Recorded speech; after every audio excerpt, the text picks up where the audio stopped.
Hey guys, what is up? It's RGTV here with another daily NBA video.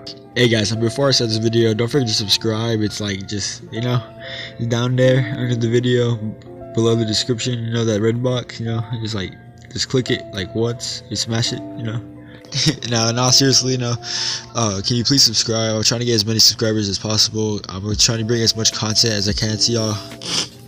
So yeah, let's get to the video. Last night against the Nets, in the first meeting, the Magic beat the Nets. Aaron Gordon went off and surprised everyone with his performance last night. He had a monstrous game, and I'm pretty sure no one expected this to happen. Aaron Gordon himself pretty much carried the team last night with 41 points, 14 rebounds, 2 assists, a monstrous 14 of 18 from the field, and a perfect 5 from 5 from deep. I'm gonna be honest with y'all, I didn't expect this to happen at all. To be honest, I've never watched a single Magic game in my life, so I don't know how good Aaron Gordon actually is. And if I'm not mistaken, I'm pretty sure this is the best game of his career so far. I remember him coming to the league, everybody was going crazy about him, that he was going to be a really good prospect. He hasn't really turned out to be anything that good so far, but he's showing promises and what he can do. Like most nights, I don't really think about Aaron Gordon playing good, but then he does stuff like this, and I can't agree. I can argue that he did bad. He had an amazing night. He did get a huge boost from his teammate Evan Fournier. He dropped 28 points, 4 assists, and 3 rebounds. I'm kind of intrigued to see how they can do for the rest of the season, because right now they still have a playoff spot in the East, and I don't know if they're going to be able to keep it up. But if they keep on playing how they're playing right now and they keep on having the same amount of production, I don't see why they can't make it into the playoffs in the weak East.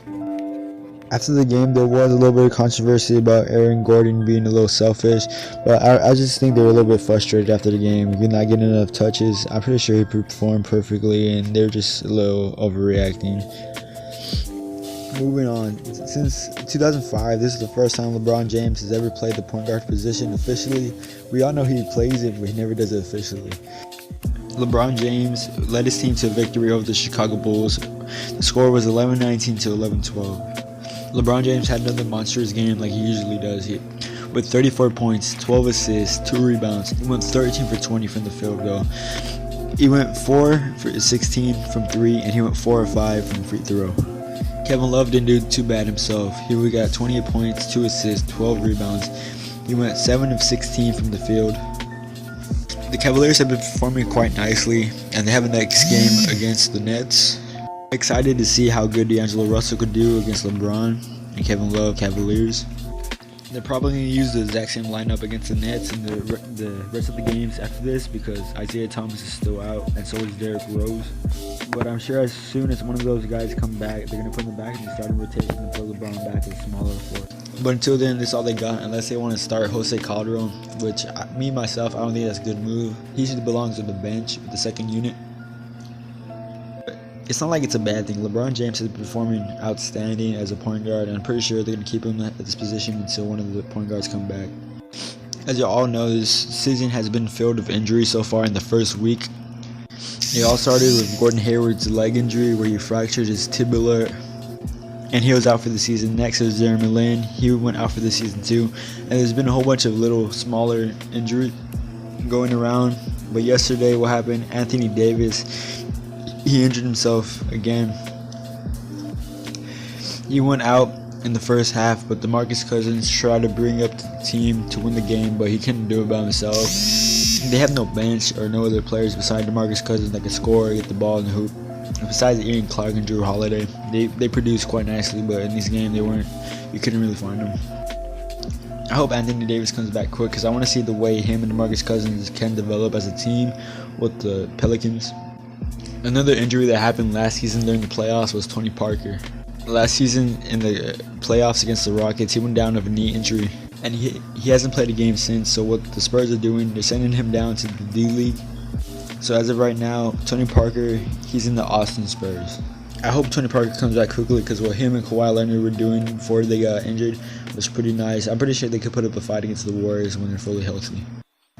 They put him in the Austin Spurs because it's not because he wasn't good. It's because he's still in rehab, and they want him to build him up slowly so he can come back to the NBA.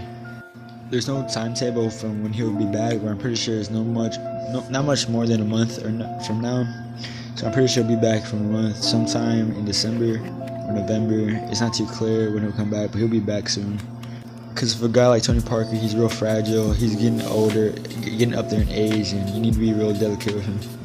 Moving away from the Tony Parker injury, Markelle Fultz, we've all heard of his shoulder injury, and it keeps on getting complicated and complicated as the days go by. Because at first it's just a little bit of shoulder pain, then it turns something to much bigger than that.